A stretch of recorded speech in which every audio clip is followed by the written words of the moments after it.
மார்கழி மாதத்தில் ரோகிணி நட்சத்திரக்காரர்களுக்கு என்ன மாதிரியான பலன்கள் இருக்கும்? ரிஷபராசியில் இருக்கக்கூடிய ரோகிணி நட்சத்திரக்காரர்களுக்கு இந்த மார்கழி மாதம் சூரிய பகவான் 8ஆம் இடத்திற்கு சஞ்சாரம் செய்கிறார்.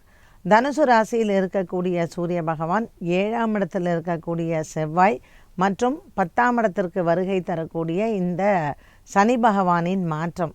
ஸோ இது எப்படி இருக்கும் அப்படின்னு பார்த்தீங்கன்னா, உங்கள் உடல் ஆரோக்கியத்தில் கவனம் இருக்கணும். பணவரவு எப்படி இருக்கும்? நன்றாக இருக்கும். ஏன்னா ராசிநாதன் சுக்கிரன் 6ஆம் இடத்துல இருக்கிறாரு. கேது பகவான் 5ஆம் இடத்துலையும், லாபத்தில் உங்களுக்கு ராகு பகவானும் அமர்ந்திருக்கிறார். அதனால் வியாபாரத்தில் எந்த விதமான ஒரு பிரச்சனைகளும், தொழிலில் நல்ல ஒரு முன்னேற்றமும் வரும். இந்த சனி பகவானின் மாற்றம், ரோகிணி நட்சத்திரக்காரர்கள் சந்திரனின் ஆதிக்கம் கொண்டவர்கள். அதனால் நல்ல பேரும் புகழும் வரக்கூடிய ஒரு காலமாக அமையும். சனி பகவான் இங்கே அவிட்ட நட்சத்திரத்தில் போய் உட்காந்துக்கிறாரு.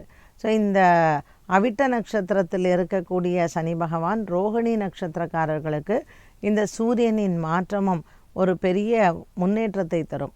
இது வரைக்கும் உங்களுக்கு அங்கீகாரமே இல்லை, அலுவலகத்தில் குடும்பத்தில் உங்களை என்னன்னே கேட்கல, இப்படி இருக்கிறவர்களுக்கு ஒரு பெரிய பூஸ்ட் இந்த மார்கழி மாதம் அப்படின்னு சொல்லலாம். ஒரு மனநிலைகள், ஒரு டிப்ரெஷன், ஒரு மனசில் கணவன் மனைவிக்குள்ள 1008 குழப்பங்கள், இதுவரைக்கும் பிரிந்திருந்தவர்கள், இப்படி பல பிரச்சனைகள் இருந்த ரோகிணி நட்சத்திரக்காரர்களுக்கு குடும்பத்தில் ஒரு அங்கீகாரம், அலுவலகத்தில் ஒரு அங்கீகாரம், இப்படி நமக்கு வாழ்க்கையில் ஒரு பிடிப்பை தரக்கூடிய ஒரு மாற்றத்தை கொண்டு வரும். ரிஷபராசியில் இருக்கக்கூடிய ரோகிணி நட்சத்திரக்காரர்களுக்கு எண்ணங்கள் நிறைவேறக்கூடிய ஒரு மார்கழி மாதமே அமைகிறது. பல நாட்களுக்கு பிறகு நீங்கள் ஒரு நண்பரை சந்திப்பதோ அல்லது குடும்பத்தில் முக்கியமான ஒரு உறவினரை சந்திப்பதோ, குடும்ப தொல்லைகள், குடும்ப குழப்பங்கள் எல்லாம் தீரும். 5ஆம் இடத்தில் இருக்கக்கூடிய கேது பகவானின் சஞ்சாரம் உங்களுக்கு பிள்ளைகளால் ஏற்படக்கூடிய மன கஷ்டத்தை தீர்த்து வைப்பார்.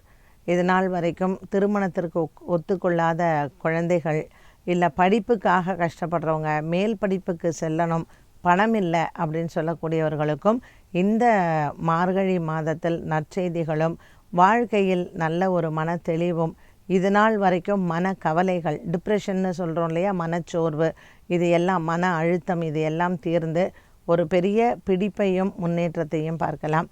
உடல் ஆரோக்கியம், கணவன் மனைவி விவகாரத்தில் திருப்திகரமாகவே அமைகிறது. ஞாயிற்றுக்கிழமை தோறும் இந்த மார்கழி மாதத்தில் சிவபெருமானினுடைய வழிபாடும் சூரியனின் வழிபாடும் சிறந்தது. மேலும் சூடி கொடுத்த சுடர்கொடியான திரு ஆண்டாளினுடைய மாதமாக இந்த மாதம் கண்ணனின் மாதமாக இருப்பதனால் தினமும் திருப்பாவையை படிப்பது மிகவும் சிறப்பு.